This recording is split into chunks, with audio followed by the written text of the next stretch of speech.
That may be the greatest catch I've ever seen in my life. Okay, let's go through and let's talk about my favorite thing to talk about. Let's get into some Dynasty fantasy football here.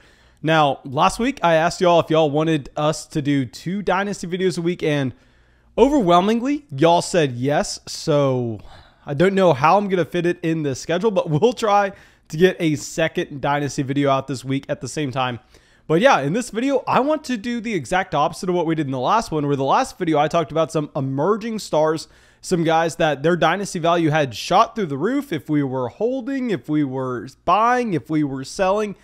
We're going to be talking about the exact opposite here. We're going to be talking about some Dynasty players that their value is currently plummeting, and we're going to be trying to identify if it's an opportunity to buy low. Maybe we just need to wash our hands from these players, sell while we still can. But of course, before we get into it, go down there, drop a like on the video, subscribe to the channel only if you play in a Dynasty Fantasy Football League. If you're just some high school kid watching this and you just play in a regular fantasy football league with your buddies and you don't know what Dynasty is, this ain't the channel for you. I'm sorry, buddy, but we have a lot of other channels just for that.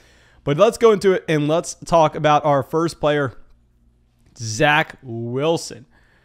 Oh my gosh. Okay, to say Zach Wilson has been bad is an understatement. I mean, Zach Wilson has been atrocious so far this season.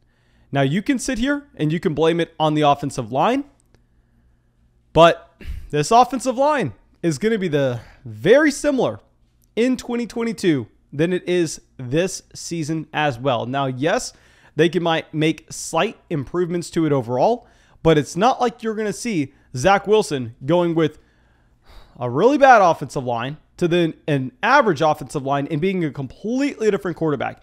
Keep in mind, Justin Herbert, his rookie season, had one of the worst offensive lines in the NFL. Justin Herbert was able to overcome it.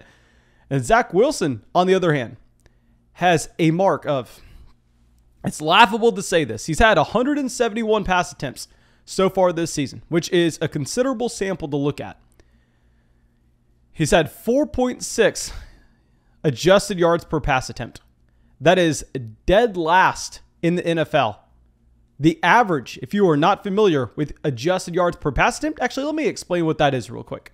So, of course, if you look at yards per pass attempt, that's an okay metric. But keep in mind, I mean, if you throw a pass at the 1 yard line, you score a touchdown, then you get 1 yard per that pass attempt. No, that's not going to help at all. So it's actually adjusted with giving a bump up for touchdowns, also negatively affecting the statistic with interceptions. It's from Pro Football Reference. I'm not a mathematician. I don't know exactly what goes into it. I just know it's a lot better than using raw adjusted yards per pass attempt.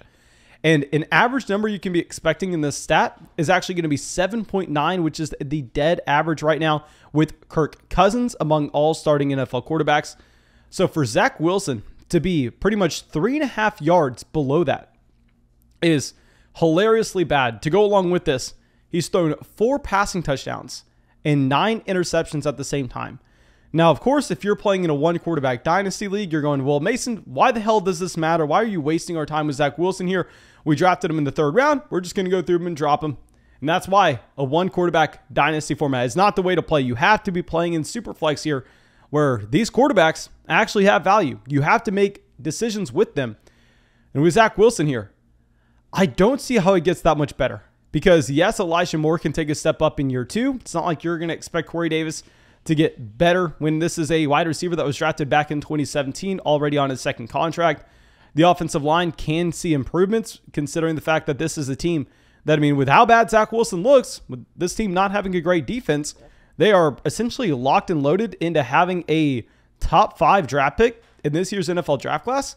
So maybe they can improve the wide receiver core that way. Maybe they can improve the offensive line. Maybe they spin it on the defenses. We don't know what exactly is going to happen.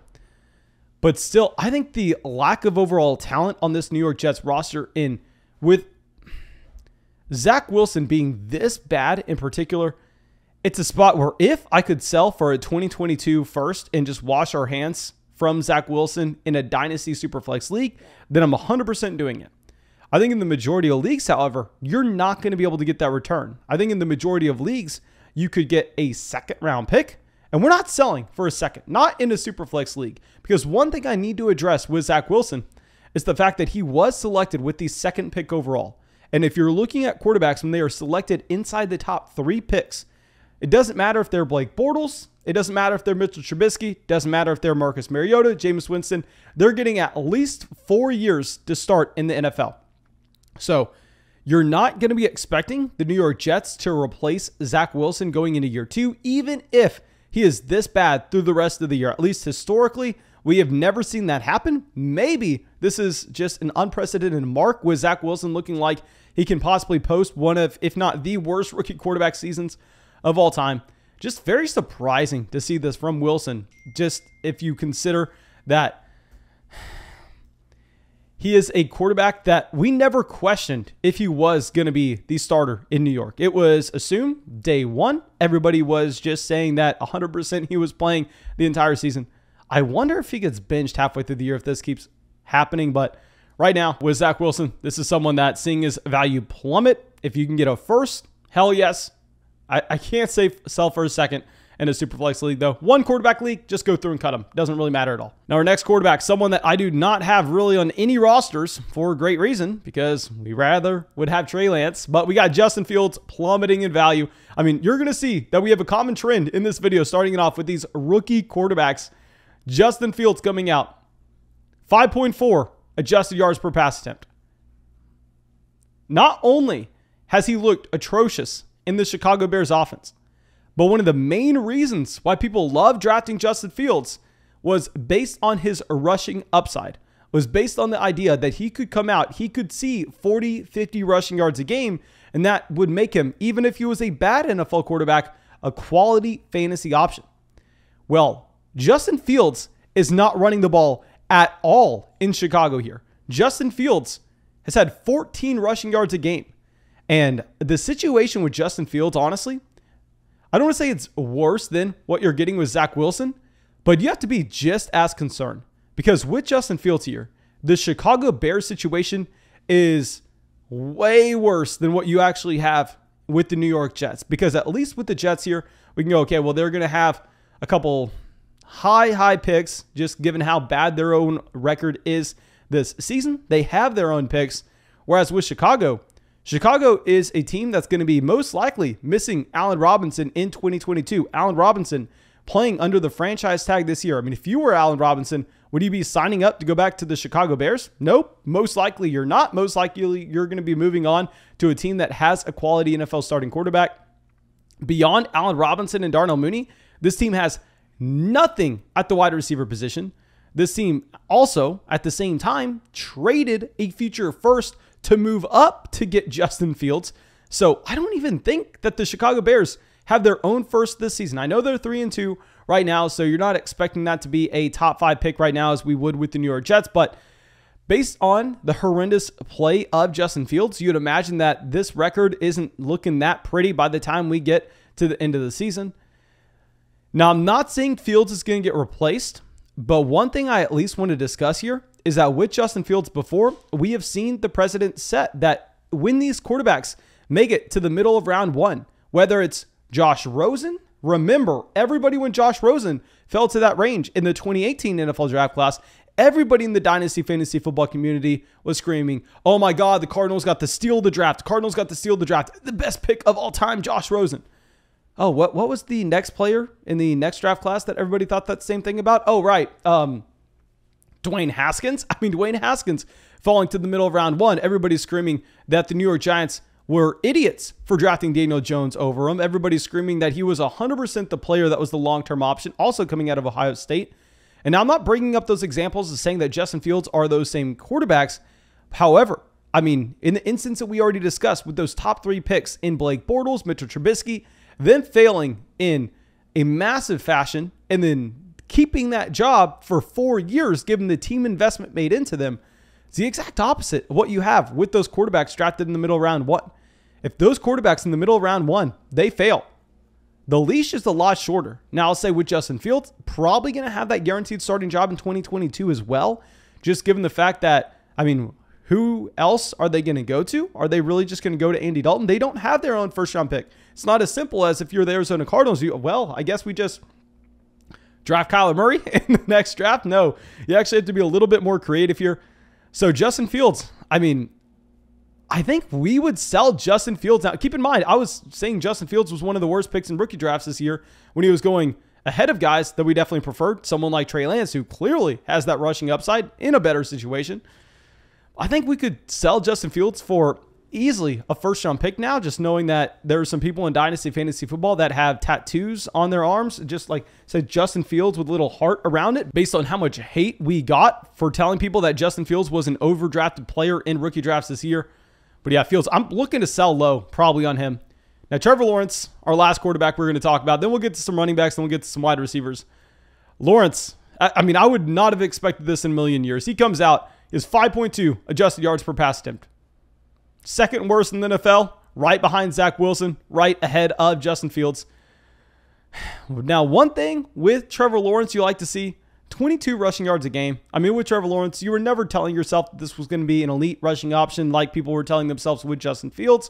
So the fact that he is coming out and seeing more rushing yards a game than Fields, I think that is a promising sign. He 100% is going to have that job security. It does not matter if this Jacksonville Jaguars team does not win a single game this season.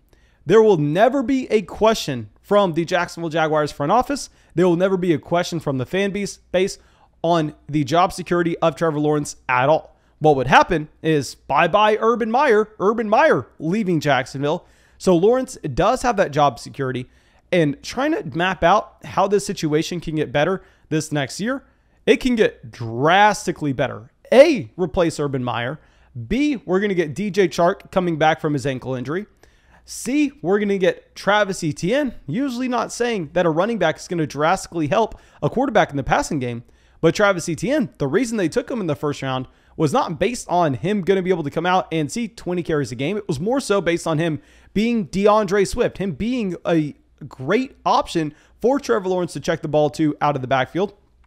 So I think Lawrence, he's going to be the one quarterback I'm going to go through and try to buy low. If you can offer a first and a second round pick in a super flex format for Trevor Lawrence, I still think he's that cornerstone asset that he's been sold to be. It's only been 5 weeks so far this year. Of course, this is Dynasty Fantasy Football. Of course, we're talking about the long term here, but I think we're going to be buying low on Lawrence, selling low on Justin Fields, probably holding Zach Wilson, because Zach Wilson definitely has the least amount of value out of anybody in this group. It's not even close.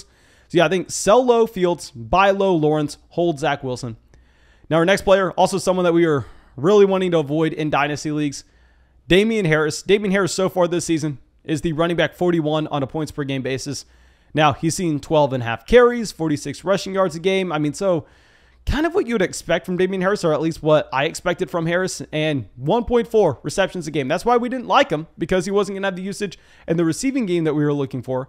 This past week, Ramondre Stevenson was active. Now, I will say, if you're looking at the box score, going to be a little deceiving because Damien Harris did leave that game halfway through with the chest injury, and you had Ramondre Stevenson then getting the work then. So don't be expecting Ramondre Stevenson to all of a sudden be the lead running back in New England here. That's not the case, even though I'd try to love to spin it in that direction. I mean, that's not the reality at all. But still, with Damien Harris as a running back that was drafted in 2019, we are in year 3 with Damien Harris. This has never been a running back that has been fantasy viable. I mean, maybe you could make the argument that, oh, he was a high-end running back 3 in 2020. He was a low-end running back 2. No, I mean, not someone with any kind of ceiling whatsoever. I would love to go through and sell Damien Harris. How you would do so is by trying to combine him with another piece to get an upgrade elsewhere in your roster. Maybe you go through, try to combine him with someone like Brandon Aiyuk, the next player we're going to talk about. You try to get to a wide receiver you may like slightly more, like if we can go trade Brandon Aiyuk, Damien Harris, and a second-round pick to go get someone like Devontae Smith, someone that is surging in Dynasty right now. That'd be very intriguing, because going over to Brandon Aiyuk, I mean, this is another player falling in value. Brandon Aiyuk, I liked coming into this season. I thought that based on what we had his rookie year, it was a very promising option. Well, so far this year, he's the wide receiver 98 on a points per game basis. He's had 3 targets a game. He's had 1.5 receptions. He's had 18 receiving yards. I don't see how it gets better for Aiyuk because y'all know I am the #1 fanboy of Trey Lance. We are screaming everywhere that Trey Lance is going to be a late round 1 dynasty startup pick in Superflex leagues in the 2022 offseason. I still stand by that. I'm very confident with that now that you have Trey Lance coming out and showing his elite rushing ability, which is one of the main reasons why we loved Lance coming into draft seasons. But at the same time, Lance kind of has given us a show of maybe we can't expect the passing volume to be there. Maybe he's a little bit more like Jalen Hurts, just a bigger version rather than Josh Allen. I mean, maybe he is just a big running quarterback that isn't going to have the passing volume. I know we kind of get spoiled with Allen seeing the monster, also with the rocket arm. Very similar to Cam Newton. I hate to bring up that comparison, but what that's going to do for this offense is it's probably going to be lowering your expectations for the receiving options. Now you're looking at the receiving core here in San Francisco. George Kittle, going to be that top option. I know that Deebo Samuel, through the first part of this 2021 season, he's been 100% leading this team with his opportunity as well as just with the overall raw amount of yards he has seen in this wide receiver core. But George Kittle, I'm going to be definitely putting the stamp on. He is the #1 guy to go to in San Francisco. We know this is going to be a player that is around in San Francisco for a very long time. I mean, he's signing that extension. And here, Deebo Samuel, he was drafted in 2019, so he is still on his rookie contract himself. Brandon Aiyuk drafted in 2020 on his rookie deal. So, I mean, this overall core is intact for a very long time now. Aiyuk is currently the 3rd receiving option. So even going back to Cam Newton's prime, just say if that's who Trey Lance is, do you want the 3rd receiver for a Cam Newton-led offense? No, you don't even want the 1st receiver for a Cam Newton-led offense. So Aiyuk here, it's ugly. Of course, it's sad to see a wide receiver fail like this in his 2nd year after being like literally a wide receiver 1 whenever he was healthy in the small stretch his rookie season. But still, at that same time, I mean, he was playing in an offense that had no George Kittle whenever he was playing as a rookie. So I think this is probably a spot to sell low on Brandon Aiyuk. Just sell for the name appeal. Maybe I'm focusing in too much on what we've had over the past 5 weeks, but I think there are reasons to be concerned. Now our next wide receiver will be A.J. Brown. A.J. Brown also falling a considerable amount. This is the easiest buy low opportunity in Dynasty you're ever going to see. I mean, with A.J. Brown here, he's had 3 healthy weeks so far this year. He's had week 1, week 2, and week 5. Those are the only healthy weeks we have seen from A.J. Brown. Week 1, he leads this team in targets with 23% of the team target share here. Week 2, 23% of his team's targets, again, with 9 targets in this game. And week 5, he has 27% of his team's targets. Every single week that A.J. Brown has been healthy, he has been a wide receiver leading his offense in targets. You go back to what we had his rookie season. It's one of the most efficient wide receivers in the NFL. The same thing in 2020, his sophomore campaign. Now, there's no reason to expect that A.J. Brown is a significantly worse wide receiver in year 3 than he was through the first 2 years in his NFL career. This is someone that should be able to get back on track. This is someone that you should be more confident with going forward. I think this is 100% a buy low opportunity. I know his value isn't as falling as far as Brandon Aiyuk. I know his value isn't falling as far as Damien Harris or any of these quarterbacks. Like, trust me, I understand. You're not getting a massive discount on him, but I think getting any discount on A.J. Brown at all is perfectly fine because I see nothing here that we have to be concerned with. I just see a small sample that people are overreacting with. I don't want to say pay the same exact price that we had him with this offseason where he was a locked and loaded top 3 wide receiver. But if we can go over and if we can possibly trade away like Justin Jefferson for A.J. Brown plus another piece on top, if we can get like, maybe we trade a wide receiver in the range of DK Metcalf, Justin Jefferson. I mean, you know that tier of young stud wide receivers. We trade them in a 2nd round pick to get to A.J. Brown in a 1st. I think that would be fantastic. Now, let's go to 2 more wide receivers here. Both going to be veterans. First one going to be Odell Beckham Jr. Now with Odell, he's played 3 weeks so far this year healthy. Hasn't looked good in any of them. Turning 29 this offseason. And if you're looking at his contract, while yes, technically he is signed with Cleveland next year as well, no, this is his last year on his deal with any guarantees whatsoever. And I'm actually more worried about Odell Beckham Jr. than our next wide receiver here, given the fact that with Odell, if you're looking at his production in Cleveland, this has been someone that has been disappointing every single season. Odell Beckham Jr. has not had a good fantasy football season since he was with the New York Jets. That is not something we can overlook here. So I know a lot of people may be trying to spin the fact that, oh, well, maybe Odell going to a new team is going to be good to get away from Baker Mayfield. Yeah, no. I mean, with Odell, clearly he just isn't the talent he once was, whether that's a multitude of injuries taking that talent away, whether that's, I mean, something else I don't want to be speculating on. All we can say is Odell, not the same wide receiver, going to be older. I mean, this next contract he gets, I'd be very surprised if he gets a favorable contract. I think it's probably going to be like a 1-year small prove-it deal, but Odell definitely on the downturn. Now, our next wide receiver, Allen Robinson. Allen Robinson also turning 29. Allen Robinson, I'm a lot more confident with, however, because he is playing in a situation where you can clearly blame the failure on the quarterback play here. You can clearly blame it on the overall offense. Allen Robinson will be 29 this offseason. He's playing under the franchise tag this year. You'd imagine he goes to a different team. I mean, just imagine what happens if Allen Robinson decides to go to Green Bay. What happens if Allen Robinson decides to go to a team like Miami if they do end up with a top quarterback coming in and they lose Will Fuller and Devontae Parker, and all of a sudden it's just Jalen Waddle and Allen Robinson there. I mean, there are so many potential interesting landing spots. It's a little bit of a different situation where with Odell Beckham Jr., we haven't seen him be good at the game of football in like 4 years now. With Allen Robinson, he was a wide receiver 1 just last season. So yes, he's disappointing with Justin Fields. I think that's more so based on Justin Fields rather than Allen Robinson himself. And you know what? That was actually going to be the last guy on the video, but I have one extra guy that just came to the top of my mind. Juju SmithSchuster. Obviously, Juju, we got the report on Sleeper earlier today that Juju could be looking like he's missing the rest of the year. This sucks because Juju was on that 1-year prove-it deal. This sucks because Juju could have signed that $8 million contract to go play with Patrick Mahomes in Kansas City. For whatever reason, he decided not to do that. And now if he's going to be missing the rest of this year, where it was a very disappointing small performance that we had from him through the first 4 weeks, what is the contract going to be looking like this next season? I actually, you know, I mean, one of our worst calls ever was back in 2020. I was going and buying the dip on Juju SmithSchuster. I was calling him the best value in Dynasty fantasy football. If you're looking at his age, this is someone still only 24 years old, which is ridiculous to think about, that he's on his second contract, about to sign his 3rd deal, and he's only 24 years old. I mean, he's younger than Deontay. He's 1 year older than Claypool, but still, like, what are we expecting realistically in terms of the contract that he's going to get, the situation that he'll be stepping into? Because this is 3 years in a row disappointing from Juju now. I'll say I'm probably holding on to him in Dynasty because you're not going to get anything. Like, if you could buy him for a late 2nd round pick, this rookie draft, I'm definitely buying him for that late second. But, I mean, I'm not going to send a first for Juju SmithSchuster. I mean, we probably wouldn't have done that this past offseason. So I think if you can buy him for a late second, we do. But, I mean, you have to be pessimistic. And I have him on, he's probably one of my most rostered players in Dynasty. And I bought him at a way higher price, like a higher price than he was at this offseason. I bought him 2 offseasons ago, coming off his disappointing performance in 2019. We were blaming it on the Ben Roethlisberger injury, but maybe there's a lot more to the fact that he just really dominated with Antonio Brown in Pittsburgh. And I didn't want to admit that until possibly now, because it's been way too long of Juju SmithSchuster failing.